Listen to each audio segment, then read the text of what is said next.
Election commission of Pakistan نے کراچی میں بلدیاتی انتخابات کی تمام 235 یونین کونسلز کے نتائج جاری کر دیے۔ پیپلز پارٹی 93 یوسیز کے ساتھ پہلے نمبر پر، جبکہ جماعت اسلامی 86 یوسیز کے ساتھ دوسرے نمبر پر ہے۔ مزید جانتے ہیں ڈان نیوز کراچی کے بیورو چیف قاضی حسن سے۔ قاضی حسن، بتائیے گا الیکشن کمیشن آف پاکستان نے جو کراچی میں بلدیاتی انتخابات کی تمام 235 یوسیز کی جاری کی ہے لسٹ، کیا بتاتی ہے یہ؟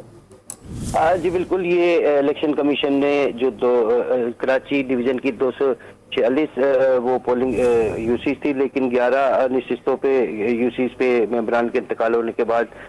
235 کے جو الیکشن ہوئے تھے، جس میں نتائج کے مطابق پیپلز پارٹی نے 93 نشستوں کے ساتھ برتری حاصل کی، جبکہ جماعت اسلامی 86 نشستوں کے ساتھ دوسرے نمبر پہ اور پی ٹی آئی 40 نشستوں کے ساتھ تیسرے نمبر پہ رہی ہے، جبکہ مسلم لیگ نون نے 7 یونین کونسل جیت لی ہیں، جبکہ جے یو آئی 3، تحریک لبیک 2 اور ایم کے ایم کی ایک یو سی سے کامیاب ہوئی، جبکہ 3 یونین کمیٹیوں سے آزاد امیدوار بھی کامیاب ہوئے ہیں۔ اور اس طرح جو ہے اب